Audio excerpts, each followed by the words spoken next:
एखादा टेम्पटिंग पदार्थ तुमच्या समोर आला, तुम्ही एक घास खाल्लात आणि लक्षात आलं यात मीठच नाही, अगदी मूड ऑफ होऊन जातो.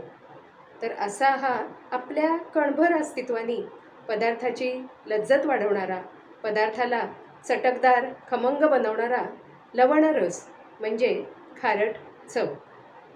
आपल्या सगळ्यांनाच माहिती की एखादा पदार्थ जर मीठ नसेल तर बेचव लागतो, अळणी लागतो, आपल्याला खावासा वाटत नाही.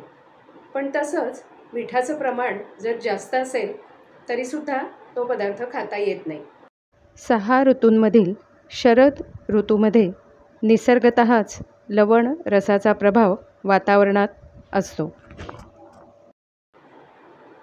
आयुर्वेदानुसार या लवणरसाचे गुणधर्म काय आहेत, त्याचे पदार्थ कोणते आणि त्याच्या अतिसेवनामुळे काय काय लक्षणं दिसतात, हे आज आपण या व्हिडिओमध्ये बघणार आहोत.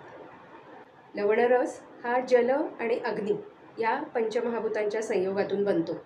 यामुळे तो वातशामक आहे आणि कफपित्त वर्धक आहे. शरीरातील शिरादिक स्नायू इत्यादी ताठणं म्हणजेच आखडणं, काठिण्य आणि स्रोतोरोध लवणरस दूर करतो. म्हणजे लवणसिद्ध तेल किंवा घृताचा वापर शरीरातला कडकपणा म्हणजेच स्टिफनेस जिथे जिथे असेल तो दूर करण्यासाठी वापरला जातो.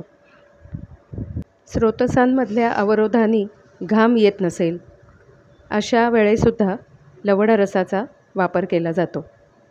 असा हा लवणरस अग्नी प्रदीपन करणारा, जठराग्नी प्रदीप्त करणारा पण आहे. लवणरस शरीरात ओलावा निर्माण करणारा आहे.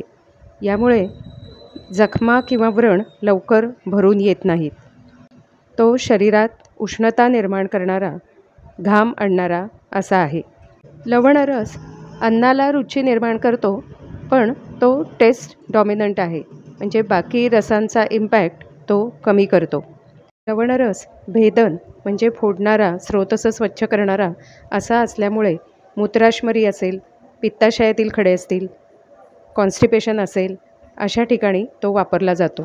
शरीरावरची गळवे किंवा फोड यातला पस पूर्ण निघून जावा यासाठी तिथे ओलावा निर्माण करून ते फुटून बाहेर पडण्यासाठी लवणरसाच्या या गुणधर्माचा पोटीस बांधून वापर केला जातो.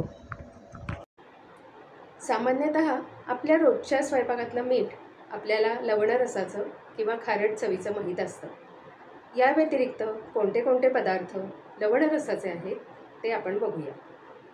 मीठ, सैंधव, शेदेलोण, पादेलोण, सर्व क्षार, सामुद्रमीठ, बीड लवण, सर्व प्रकारचं नमकीन, पापड, लोणची, सोया सॉस यामध्ये लवणरसाचं प्रमाण जास्त असतं. लवणरसाचं जर अतिसेवन झालं, जास्त प्रमाणात खाल्ला गेला तर त्यातनं कुठली लक्षणं निर्माण होतात ते आपण बघूया. काही लोकांना अशी सवय असते की भाजी, आमटी किंवा पदार्थांमध्ये मीठ असलं तरीसुद्धा पाण्यात असलेलं मीठ त्या पदार्थामध्ये घालून थोडंसं लावून घ्यायचं. तर काही लोकांना भातात, चपाती किंवा पोळीमध्ये, भाकरीमध्ये सगळ्यामध्ये थोडंसं मीठ हवंच असतं. तर अशा या मिठाचं अतिसेवन झालं तर आपल्याला कोणती लक्षणं दिसतात ते आपण बघूया. खारट पदार्थ जास्त प्रमाणात खाल्ले गेले तर रक्तदृष्टी होऊन वातरक्त, रक्तपित्तदृष्टीमुळे केस अकाली पांढरे होणं, केस गळणं, अकाली टक्कल पडणं, लवकर वयात चेहऱ्यावर सुरकुत्या येणं म्हणजेच greying of hair, baldness, early ageing ही लक्षणं दिसतात.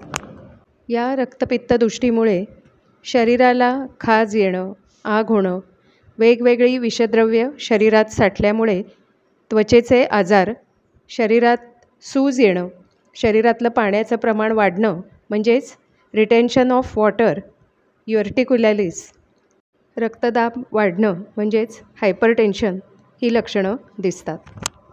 खारट पदार्थांच्या अतिसेवनामुळे बल कमी होऊन हळूहळू दुर्बलता यायला लागते. निरोगी राहण्यासाठी आयुर्वेदाला फॉलो करा आणि असे माहितीपर व्हिडिओ बघण्यासाठी मनोधारा चॅनलला सबस्क्राईब करा, लाईक करा, शेअर करा.